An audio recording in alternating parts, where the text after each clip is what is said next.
Bien, soy la estudiante Ocampo Ramírez Lisek Juanita de la Escuela de Medicina Humana de la Universidad Señor de Zipán, y en este tema número 6 acerca del ATLS sobre lesiones de cráneo, vamos a hablar acerca de la fisiología, clasificación de lesiones y directrices. Bien, para empezar tenemos que tener en cuenta lo que sería la revisión fisiológica. Tenemos tres pilares: la presión intracraneal, el flujo sanguíneo cerebral y la doctrina de Monk-Cayley.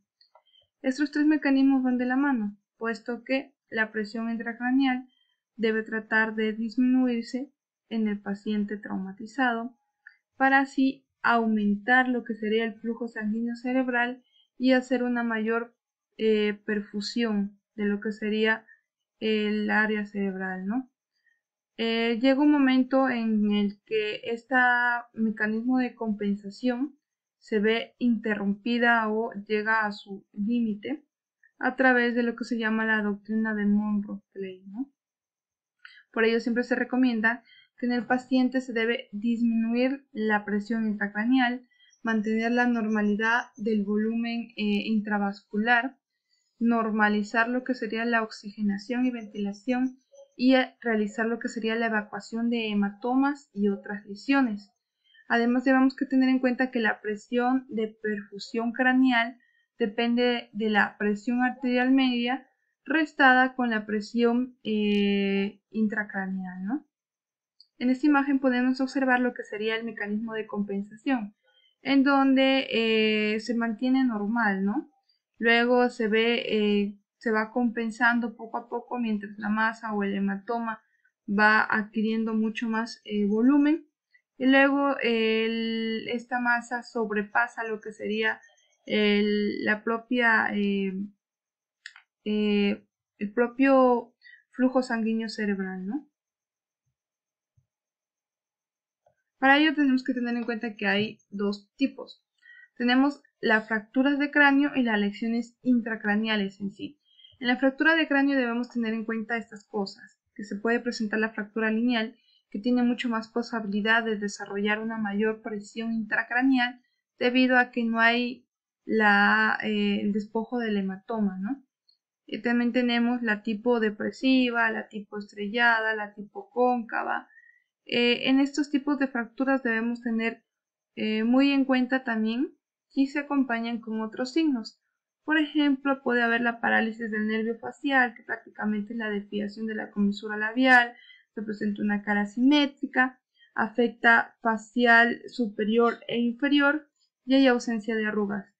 Además, también hay unos signos típicos, como serían la equimosis periorbital y retroauricular, que sería el signo de Belmont.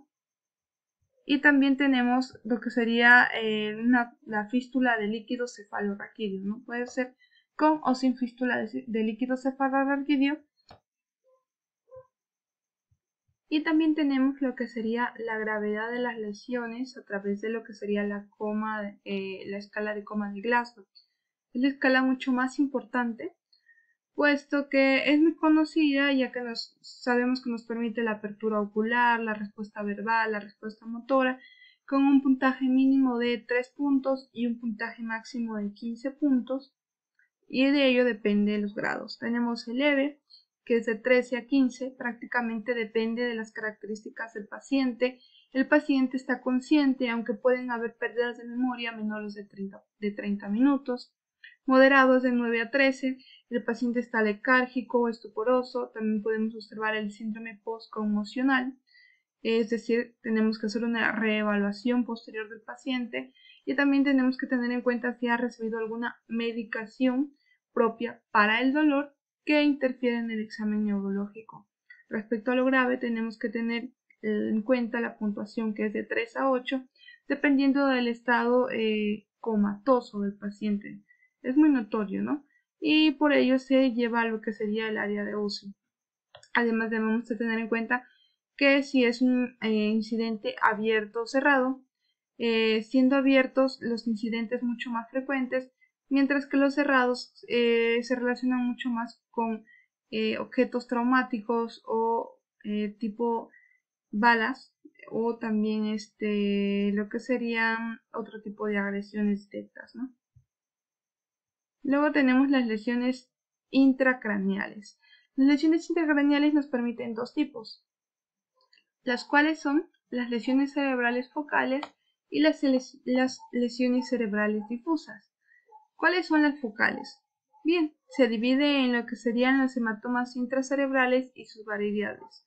Tenemos en este caso el hematoma subdural, el hematoma epidural y también el hematoma intracerebral, siendo el más común lo que sería el hematoma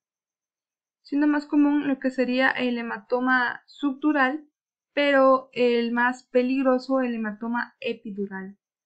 Por ello se debe evaluar al paciente en un periodo de 24 horas y tener en cuenta los aspectos anteriores, ¿no? Respecto a lo que son lesiones intracraneales, tenemos lo que sería la contusión, tenemos lo que sería las contusiones múltiples, la hipoxia isquémica y también lo que sería la lesión axonal.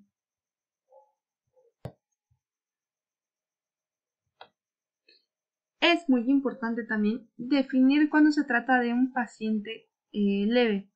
De acuerdo a las directrices del tratamiento, se tiene que ver en la historia clínica su nombre, tiempo de primer evento, todos sus mecanismos.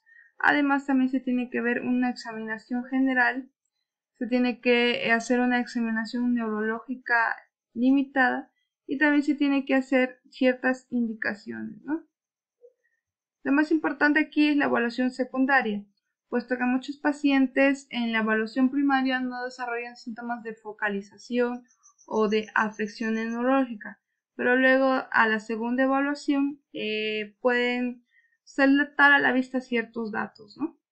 Además, también se tiene que hacer la restricción de ciertas actividades, por ejemplo, que se tratan de fuerza, de gimnasio, puesto que ellos pueden aumentar la presión intracraneal y por ello desarrollar un evento posterior, ¿no? Lo que hay que hacer aquí más que todo es evaluar al paciente. Si en todo caso ya no hay más complicaciones, se le realiza lo que sería el dado de alta, ¿no?